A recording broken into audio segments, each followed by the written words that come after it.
அடுத்த ஒரு பதவி அச்சீவ்மெண்ட் பண்ணியிருக்காங்க. நம்ம நிறுவனத்துடைய இரண்டாவது பதவி சில்வர் லீடர் அப்படின்னு சொல்லிட்டு அவங்க சில்வர் லீடருக்கு பிளான் பண்ணாங்க. அன்னைக்குன்னு பார்த்து வெப்சைட் ஒர்க் ஆகல. அவங்க வேலையை கரெக்டா செஞ்சுட்டாங்க. ஆனா year end auditing work, software update, overload, updation, கடைசியில் பார்த்தா சண்டே. அடுத்து மண்டே மார்னிங் அதை பண்ணி இன்னைக்கு அவங்க வேலையை கரெக்டா செஞ்சதுனால அவங்க வேலையை கரெக்டா செஞ்சதுனால இன்னைக்கு நம்ம நிறுவனத்துல வந்து பாத்தீங்கன்னா சில்வர் லீடர் அப்படிங்கிற அந்த போஸ்டிங் அச்சீவ்மெண்ட் பண்ணி இருக்கிறாங்க. யாருன்னு பாத்துடலாமா? நம்ம நிறுவனத்துடைய நியூ சில்வர் லீடர்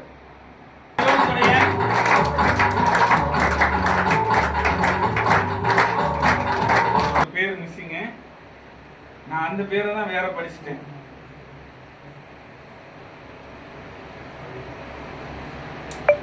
எத்தனை எவ்வளவு வேல்யூபிளான பேஜ்.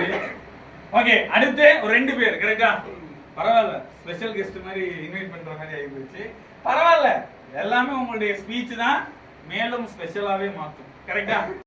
அவங்க ஒருத்தா ஸ்பீச் கொடுக்குறாங்களா எப்படி கொடுக்குறாங்க அப்படிங்கறத பொறுத்திருந்து காலம் தான் பதில் சொல்லணும். கரெக்டா?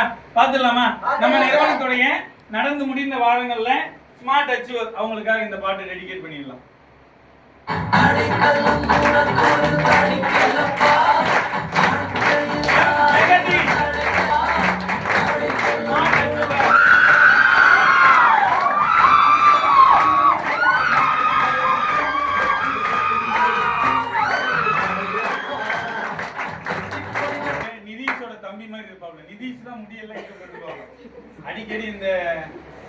அடிக்கடி திடீர்னு நான் ஏதோ ஒரு யோசனைல இருப்பேன். இந்த ஆபீஸ்ல ப்ராடக்ட் சம்பந்தமா இல்ல சைட்ஸ் ஏதோ ஒரு விஷயம் பேசிட்டு இருப்பேன். திடீர்னு என்ன பார்த்து இப்படிமா நான் ஏதோ ஒரு யோசனை. இவரு இல்ல, இவரை மாதிரி ஒருத்தருங்க இருக்காரு, நல்ல முடியெல்லாம் வச்சுட்டு இருக்காரு. திடீர்னு இப்படிமா நான் வேற ஏதோ ஒரு யோசனைல இருப்பேன். கரெக்டா? திடீர்னு இப்படிமா எனக்கு ஒண்ணுமே புரியல. ஜாயின் பண்ண புதுசுல திடீர்னு இப்படிமா என்னடா இது வடிவேல் சொன்ன மாதிரி.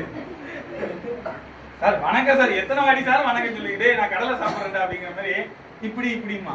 கடைசியில பார்த்தா நான் ஓப்பனா எனக்கு புரியல. கடைசி வரைக்கும் எனக்கு புரியல.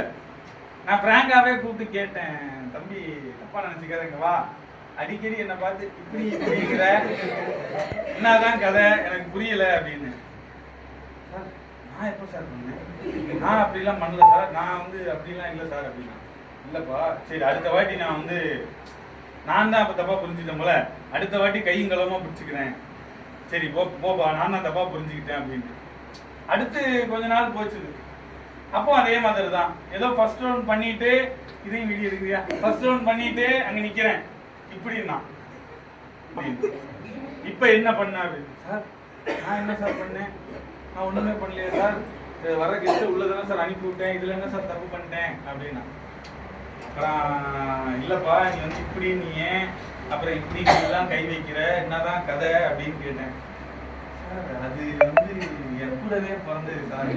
சின்ன வயசுல இருந்து இப்படி இந்த டிஆர் மாதிரி முடிய இப்படி வச்சு நீங்க வேணா ஆபீஸ்ல வேணா செக் பண்ணி பாருங்க. ஒருத்தர் ஆபீஸ்ல இப்படின்னு சுத்துவாரு, இப்படின்னு சுத்துவாரு. ரைட்டா? நல்ல அதே மாதிரிதான் இப்ப ஜெகதீஷ் முடிய கொஞ்சம் போட்டிருக்காப்ல. பரவாயில்ல, நல்ல காலேஜ் ஸ்டூடெண்ட் தானே. காலேஜ் ஸ்டூடெண்ட் நல்ல சூப்பரா பண்ணி இன்னைக்கு ஏன் இப்படி வந்தாருன்னு. ஓ காலேஜுக்கு போயிட்டு வந்துட்டீங்களா? சரி பரவாயில்ல. அடுத்த ஒரு நபர் வர வச்சிடலாமா? ஆபீஸ்ல எங்களுக்கு மறக்க முடியாத ஒரு ஃபேஸ் கட்டது. ஜாயின் பண்ணும்போது அந்த 1 to 1 அட்டன் பண்ணும்போதே நான் சொன்னேன், அந்த மீட்டிங் ஹாலில் போய் அந்த பொண்ணை பாரு, நம்ம எங்கேயோ பார்த்த மாதிரி நம்ம வாழ்க்கையில கடந்து வரும்போது ஒரு பார்த்துருக்கோம். ஆனா நல்ல ஆக்டிவ், செம்ம போல்டு, செம்ம ஸ்பீச், நல்ல பரவாயில்ல. இன்னைக்கு இந்த வயசுல இன்னைக்கு இவ்வளோ ஆக்டிவா, இவ்வளோ ஒரு எப்படி சொல்றது, போட்டி இன்னைக்கு பண்றாங்க அப்படின்னா அதெல்லாம் பெரிய விஷயம். இன்னைக்கு ஆராய்ச்சி பண்ணி பார்க்கும்போது அப்ளைனர் முத்துமாரி ஹைலைட் தான்.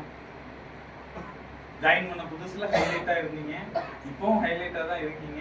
பட் எங்கேயோ கொஞ்சம் சக்கரம்லாம் கொஞ்சம் லூஸ் ஆகிருக்கு, அதை மட்டும் கொஞ்சம் டைட் பண்ணணும். மற்றபடி ஓகே. மொத்தமாக ஒரு நல்ல மிளகு கூட்டு வந்துச்சு. நல்ல மிளகுன்னா தெரியுமா? ஐயோ எங்க ஊர் பாசையில் வேற சொல்லிட்டேனே. கடுகு மாதிரி ஒரு கடுகு கூட்டு வந்துச்சு, முத்து மாதிரி. பார்த்தா கொதிக்கிற எண்ணெயில தூக்கி போட்டா டப்புன்னு வெடிச்சிருச்சு. அது பார்த்தீங்கன்னா அந்த பொண்ணு வந்து பார்த்தீங்கன்னா செம்ம ஸ்பீச். டீம் உட்கார்ந்தா ஸ்பீச் கொடுக்குற லெவலே வேற. ஆள் தான் பார்க்க அப்படி, ஆனா வாய்ஸ் வந்து பார்த்தீங்கன்னா சும்மா பட்டாசு மாதிரி.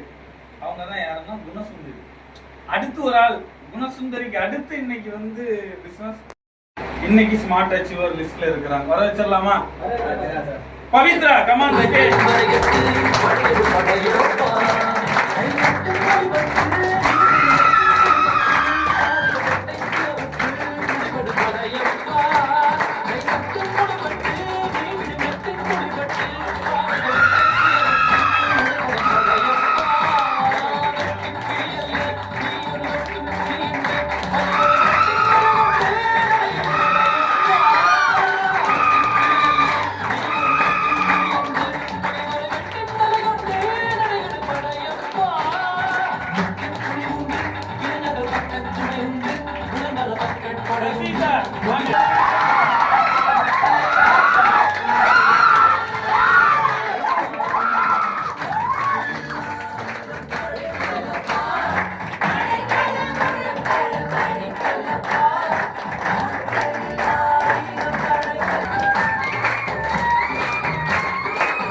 ஓரிரு வார்த்தைகள் பேச வச்சிடலாமா? நியூ ஸ்மார்ட்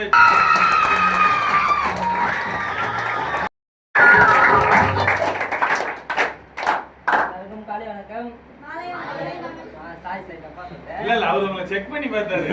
நீங்க தெளிவா இருக்கீங்களா இல்ல கரெக்டா இருக்கீங்களா? அனைவருக்கும் மாலை வணக்கம். என் பேர் ஜெகதீஷ். நான் வந்து பொல்ச்சூர்ல இருந்து வரேன். எங்கள் அம்மா பேர் இந்திரா, எங்கள் அப்பா பேர் முருகன். எங்கள் அப்பா வந்து கூலி வேலை தான் செய்கிறாரு. எங்கள் அம்மா வந்து ஹவுஸ் கீப்பிங்காக தான் இருக்காங்க இப்போதைக்கு. எங்கள் அப்பா எவ்வளோ வேலை செய்கிறாரு, எவ்வளோ கஷ்டப்படுறாரு. ஆனால் எங்கள் அண்ணன் வந்து இது ஆர்டர் தான் ஓட்டுறான். அவனும் ரொம்ப கஷ்டப்படுறான், 10th கஷ்டப்படுறான். என் தம்பி ஸ்கூல் படிக்கிறான். ரொம்ப வேலை செஞ்சு எங்கள் அண்ணனுக்கே உடம்புலாம் முடியாமல் போயிட்டாங்க. நல்லாச்சு நம்மளும் கொஞ்சம் மச்சு கஷ்டப்படுவோம், நம்மளாச்சும் கொஞ்சம் பார்ப்போம். நான் இந்த வேலைக்கே வந்தேன். இந்த வேலையை எனக்கு காமிச்ச அப்பனே சண்முகமணிக்கும் ஆகாஷ் சாருக்கும்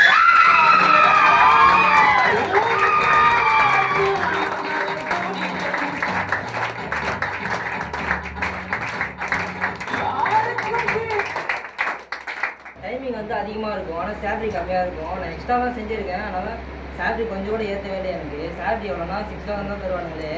3 to 8 வரைக்கும் போவேன். ஆனால் அந்த ஓனர் சரியான மூஞ்சி காட்டுவாங்க. டென்ஷனாகவும் பின்னாடி சுற்றிடுவான். அவனை பார்த்து முன்னாடி திரும்ப நிறுத்திவான். அதை விட்டு பின்னாடி திட்டுவான். சரி தான் சண்முகமணி இந்தமாரி சொன்னான், மச்சான் இந்தமாரி வாடா, நீ வேலை ஸ்டார்டிங் தான் அவனுக்கு கஷ்டமாக இருக்கும், போக போய் சேரண்டா, இன்னும் நல்லா பார்க்கலாம்டா அப்படின்னா. சரி மச்சான் நான் அவனை நம்பி வரலான்னு சொல்லிட்டு அவன் சண்முகமணியை நம்பி தான் வந்தேன். அப்புறமா அவன் சொன்னாங்க இந்த மாதிரி தான்ப்பா வேலை தான் இருக்கும். அவங்க சொன்னதே எனக்கு ரொம்ப பிடிச்சிருந்துச்சு. அந்த மாதிரி அவங்களுக்கு தேங்க்ஸ் சொல்லிக்கிறேன்.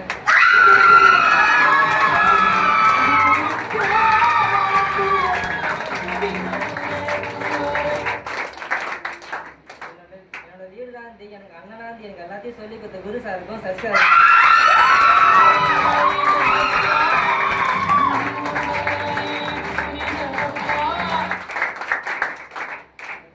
எம்டி சார் சக்திவேல் சாருக்கும் சக்திவேல் சாருக்கும் தேங்க்ஸ் சொல்லிக்கிறேன்.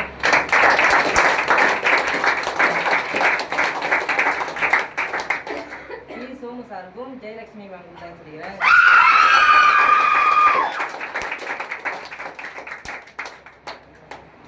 ஓகே, ஷார்ட்டாக பேசினாலும் சூப்பராக பேசினேன், பாயிண்டாக பேசினேன். இன்னைக்கு நல்லா வளர்ந்து வந்துக்கிட்டு இருக்கிறாரு. இன்னைக்கு சூப்பராக பிஸ்னஸ் பண்ணிட்டு இருக்கிறாரு. அவர் கீழேயும் சூப்பராக டீமை ரெடி பண்ணிட்டு இருக்கிறாரு. கண்டிப்பாக கூடிய விரைவில் அவர் கீழே இருக்கிற டீமையும் அவரும் அடுத்தடுத்த போஸ்டிங் அச்சீவ்மெண்ட் பண்ணணும்னு சொல்லி மனதளவுல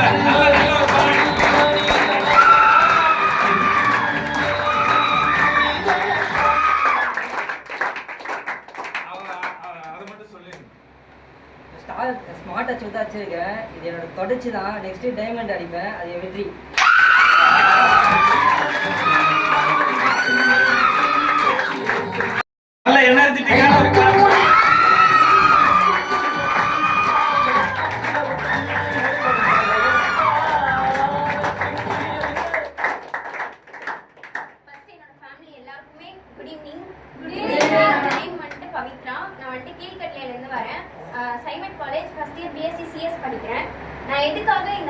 வந்தேன்னா எங்க அப்பா அம்மாவால தான்.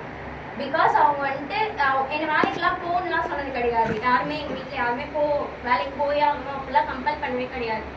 ஆனால் வந்துட்டு நான் இதுக்கு முன்னாடி வந்துட்டு ஒரு 10 days மட்டும் ஒரு நட் ஷாப்பில் வந்துட்டு ஒர்க்குக்கு போனேன். ஏன்னா அதுவும் வந்துட்டு சும்மா வீட்டில் எதுக்கு சும்மா இருக்கணும் அப்படின்ட்டு தான் போனேன். அங்கே போனால் என்னால் நிற்கவே முடியல. ஒரு 7 hours கிட்ட நிற்கிற மாதிரி அப்படிலாம் இருந்துச்சு. எனக்கு அது வந்துட்டு புது எக்ஸ்பீரியன்ஸாக இருந்துச்சு. வேலைக்கே போனதில்லை, யார்கிட்ட என்ன பேசணும்னு தெரில, எங்கே எது என்ன இருக்கும் எங்கே இருக்கும் எதுவுமே தெரில. அதுக்கப்புறம் நான் யோசிச்சேன், அம்மா வந்துட்டு செகண்ட் டேவே சொன்னாங்க, நீ ரொம்ப டயர்ட் ஆகிடுற, நீ போகாத, எதுக்கு நீ போய் கஷ்டப்படணும், நாங்கள் தான் வேலை செய்வேன் அப்படின்லாம் சொன்னாங்க. நான் வந்துட்டு எதுக்கு நம்ம சும்மா போகலாம் அப்படின்ட்டு தான் நான் போனேன். ஒரு 10 daysக்கு மேலே எனக்கே டெய்லியும் சொல்லுவாங்க, டெய்லியும் வந்து ஊட்டி விடுவாங்க, இதெல்லாம் பண்ணுவாங்க, எப்பயாச்சும் நடக்கும். ஆனால் வந்துட்டு அந்த வேலைக்கு போவாங்க, டெய்லியும் வந்த உடனே ஊட்டி விடுறது எல்லாமே பண்ணிட்டு இருந்தாங்க. எனக்கே வந்துட்டு நம்ம வேலைக்கு போனால் இவ்வளோ வேல்யூ இருக்கா நமக்கு நம்ம வீட்டில் அப்படின்ற மாதிரி இருந்துச்சு. அதுக்கப்புறமேட்டா தான் வந்துட்டு 10 days ரொம்ப நாளாக டெய்லியும் சொல்லிட்டே இருந்ததுனால நான் வந்து நின்றுடலாம், சரி ஓகே நம்மளாலையும் முடியல அவங்களே வந்து நில்லு அப்படின்னு சொல்லிட்டாங்க, நீ போகாத, ரொம்ப டயர்ட் ஆயிடுற, உன்னோட ஹெல்த் தான் ஃபர்ஸ்ட் முக்கியம் அப்படின்ட்டு. அதனால சரி ஓகே அப்படின்னு நின்றுட்டேன். அந்த டைம்ல தான் வந்துட்டு எனக்கு முத்துமாரி மேம் வந்துட்டு இது மாதிரி ஒரு வாய்ஸ் நோட் போட்டிருந்தாங்க. நான் கேட்டேன், இது மாதிரி வேகன்சி இருக்கு, ஒரு 2 hours இருக்கு, நீ வந்து பாரு, இன்டர்வியூ அட்டென்ட் பண்ணலாம் சொல்லிட்டு இருந்தாங்க. நான் அங்கே போகிறதுனால இங்கே வந்துட்டு அதை வந்துட்டு நடுவிலே எதுவுமே கேட்காம நான் எங்கேயே வர போகிறேன் அப்படின்னு சொல்லி விட்டுட்டேன். அதுக்கப்புறமேட்டா தான் வந்துட்டு திரும்ப எனக்கு குணசுந்தரி மேம் வந்துட்டு அவங்கக்கிட்ட நம்ம போய் பேசலாம். அந்த 10 daysக்கு அப்புறம் நின்றுட்டேன். வீட்டில் இருக்கவும் எனக்கு பிடிக்கல. சரி ஓகே நம்ம போயிட்டே இருந்துட்டு நம்ம ஏதாச்சும் ஹெல்ப் பண்ணுவோமே அப்பா அம்மாக்கும் அப்படின்னு தான். அப்புறம் தான் குணசுந்தரி மேம் வந்துட்டு இது மாதிரி இருக்குது, நான் வரேன் அப்படின்னு அவங்ககிட்ட சொன்னேன். அதுக்கப்புறம் வந்தேன். ஏன்னா எங்கள் அப்பா அம்மா வந்துட்டு எதுவும் போகாத, எங்கேயும் போகாத, வேண்டாம் அப்படின்னு சொல்கிறாங்க. ஆனால் வந்துட்டு இது வரைக்கும் இத்தனை வருஷமா அவங்க வேலைக்கு போயிட்டு இருக்காங்க. ஒரு வாட்டி கூட நான் போயிட்டு சாப்பிட்டியா, ஓகேவா அவங்களுக்கு அப்படின்னு நான் போய் கேட்டே கிடையாது. ஆனால் அவங்க என்ன கேட்கும்போது நம்ம ஒரு வாட்டி கூட அவங்களை அப்படி கேட்கவே இல்லையே அப்படின்ட்டு எனக்கு ஒரு கொஸ்டின் வந்துச்சு. நம்மளும் இப்போ வேலைக்கு போகணும், அவங்கள வந்துட்டு நம்ம நல்லா பார்த்துக்கணும், அவங்க நம்ம பார்த்துக்க வேணாம் தான் சொல்கிறாங்க. இந்த ஏஜில் நீ போய் என்ன பண்ண போகிற அப்படின்னு இருந்தாலும் நம்ம பார்த்துக்கணும். எங்கள் வீட்டில் வந்துட்டு எங்கள் அப்பாவுக்கும் அம்மாவுக்கும் வந்துட்டு ஒரு பெரிய ட்ரீம் இருக்குது. என்னன்னா வீடு கட்டணும். வருஷம் சொல்லிட்டே தான் இருக்காங்க, வீடு கட்டணும்னு. இங்கே வந்து நான் இன்டர்வியூ அட்டென்ட் பண்ணேன். அப்போ வந்துட்டு ஃபஸ்ட்டு இந்த டிவியில் வந்துட்டு அந்த வீடு 10 லட்ச ரூபா வீடு அப்படின்னு பார்த்த உடனே ஓகே நம்ம கண்டிப்பாக வந்துட்டு இங்கே ஜாயின் பண்ணணும், நம்ம வந்துட்டு இன்கம்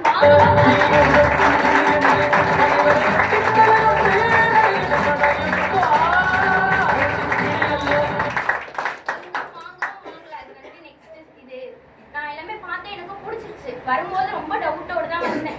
என்ன போகலாமா வேணாமா, எப்படி என்ன பண்ண போகிறோம் அப்படின்னு தெரியலேன்ட்டு. அப்புறம் வந்து இங்கே பார்த்த உடனே எனக்கு பிடிச்சிருச்சு. சரி ஓகே நம்ம பண்ணி பார்ப்போம், வந்தால் லாபம் போனால் தோல்வி அப்படி ஏதோ ஒன்று அப்படின்னு நினச்சிட்டு தான் நான் ஜாயின் பண்ணேன். ஆனால் வந்து மேம் எனக்கு உமா மேம் வந்துட்டு சொன்னாங்க, இது மாதிரி நீ பண்ணு, எடுத்து பண்ணு, நான் அக்காவும் கூட இருப்பேன் அப்படின்னு.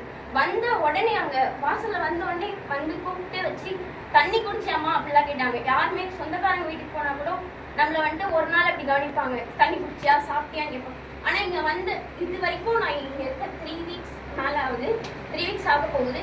இப்போ வரைக்குமே நான் வந்துட்டு டெய்லியும் விசாரிக்கிறாங்க எல்லாம். அப்போ வந்துட்டு நான் எல்லாரையும் எங்கள் ஃபேமிலியாக தான் பார்க்குறேன். நான்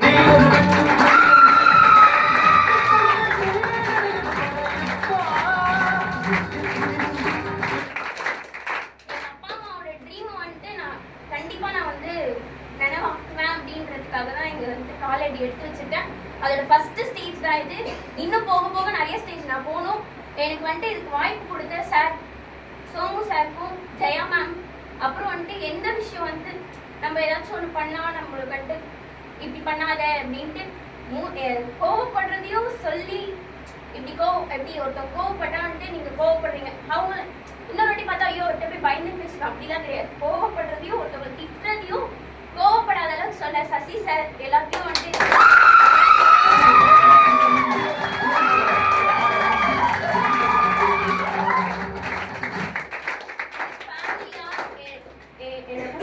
வந்த உடனே நான் அக்காவா உனக்கு இருக்கேன்னு எனக்கு ஃபர்ஸ்ட் சப்போர்ட் கொடுத்த உமா மேம்க்கும், அப்புறம் குரு சார் எனக்கு வந்துட்டு எல்லா விஷயத்துலயும் வந்துட்டு இப்படி பண்ணுமா, நீ ஏன் சோகமா இருக்க அப்படி இப்படின்னு எல்லாமே கேட்டு இது வரைக்கும் என்ன டெய்லியும் வந்துட்டு கால் பண்ணி வந்துருமா, சாப்பிட்டியா, வீட்டுக்கு போயிட்டியா, காலேஜ் போறியா, கரெக்டா வா அப்படிலாம் எனக்கு வந்துட்டு வழியில எனக்கு ஒரு அண்ணாவா இருந்து என்னை பார்த்துட்ட குரு சாருக்கும். அப்புறம் என்னோட அப்ளை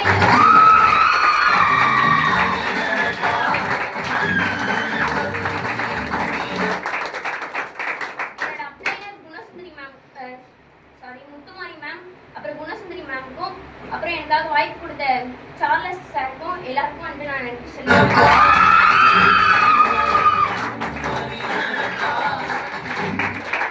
என்னை நம்பி வந்து எனக்கு கீழே ஜாயின் பண்ண என்னோட டீமுக்கு கண்டிப்பா நான் இந்த ஸ்டேஜை விட பெரிய ஸ்டேஜ், நெக்ஸ்ட் லெவல், எனக்கு முன்னாடி அவங்கள நான் வந்து இந்த ஸ்டேஜ் ஏற்றணும்னு ஆசைப்படுறேன். அது கண்டிப்பா நான் வந்துட்டு பண்ணுவேன்னு நினைக்கிறேன். ரொம்ப